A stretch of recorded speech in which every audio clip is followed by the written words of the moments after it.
Hello, everybody. Scott Golden here with the NWA review for the 11th of August 2021.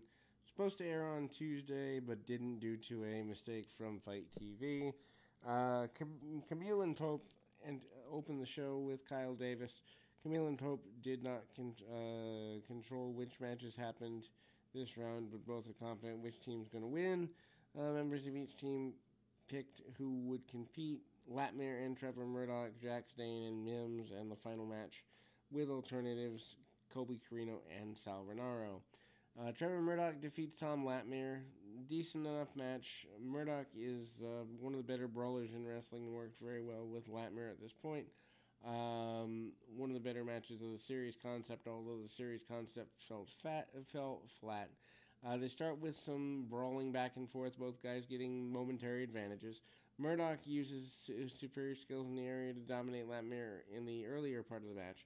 Aldis is on commentary and he is trash-talking Murdoch as they have had a feud prior. Two brawl to the outside of the ring. Murdoch throws Latmere face first into the stairs. When they get into the ring, Latmere neckties Murdoch on the ropes and hits a pop-up powerbomb. Latmere hits a neckbreaker for a 2 count and hits a wheelbarrow suplex for another. And Latmere misses a corner charge, and Murdoch takes advantage, hitting a bulldog off the top rope for the win for Team Pope and Sky. Mims defeats Jack Dane. Not a fan of this, as Mims is not a guy that I care one way or the other about. Dane has some history with the NWA, but I think it's underplayed here. They hit each other hard.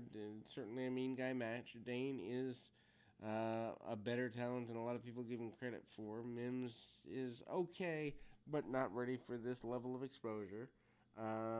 Match itself is a big one in the tournament. His team, Dane's team, wins if he wins the match. Mims wins, goes to a deciding match of alternatives.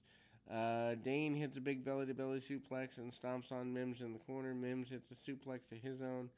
Dane comes back with a clothesline. Murdoch is at ringside, insinuating that the heel is carrying a weapon. Dane keeps the advantage for a few minutes. Mims blocks several corner charges and a shoulder tackle. Off the middle rope, Mims hits a big clothesline and a big proplex, but Dane kicks out. Mims rolls Dane up to the pin.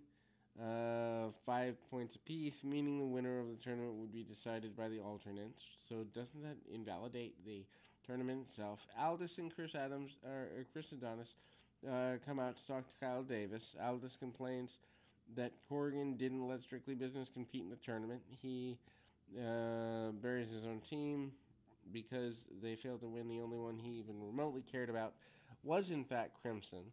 Allison buries Jeremiah Puckett for losing in the alternative match and said that he lived in an alternative universe where he thought he could compete in the NWA. Aldis cuts a promo on Puckett saying he didn't even know who he was and where he came from, and Aldis and Adonis had two of the most successful people in the company, and they are miserable. Puckett's promo is fine here, but Puckett said that he made some friends being a normal guy, including Aldis' former roommate, Sean Daivari. Daivari then challenged Aldis and Adonis to a tag match. And if they win, Daivari would get a future title match against Aldis. This is a good reaction from the crowd. Strictly Business World Champion Aldis and National Champion Adonis defeat Daivari and Profit. This is fine. Daivari and Puckett show some good teamwork, and it's a good mentorship storyline. They are able to stay on top. Aldis and Adonis seem in shock that the world champ is having issues. Daivari hits a big suplex on Aldis and another on Adonis. Puckett charges at Aldis and is countered with a Michinoku driver. Aldis and Adonis start getting heat on Puckett, working him over and cutting the ring off. Puckett slipped out of the power slam and attempted to make a hot tag, and Daivari runs wild with chops and clotheslines. Daivari low bridges Adonis and tagged Puckett, who hit a big DDT on Aldis, and they almost get a 3 count, but Aldis kicks out of the Great Near Fall. Puckett then goes for dropkick, but Aldis catches him and locks on the Kingsland Cloverleaf and Aldis hits the master lock on Daivari on the floor. Puckett taps out in the end. Colby Corino defeats Sal Rinauro to win the team concept for Team Sky and Pope.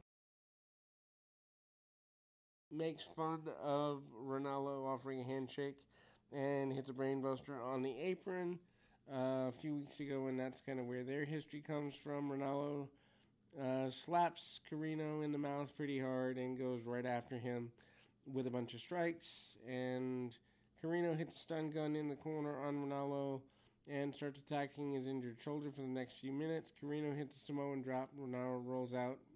Corino takes Ronaldo's head off with a clothesline and continues to work the shoulder.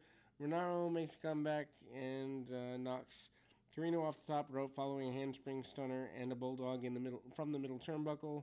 Hits a flying clothesline for a pin attempt. Corino then hits a brainbuster on the apron, and once again, but Ronaldo pulls him up, or gets pulled up after the 2 count. Latmere threw a chair to Ronaldo and told him to use it. Referee takes it away. Corino hits Ronaldo with brass knucks, and then a cradle bomb combo, and giving the win to Team Sky and Pope. That'll close us for the day, but we'll be back with more right after this.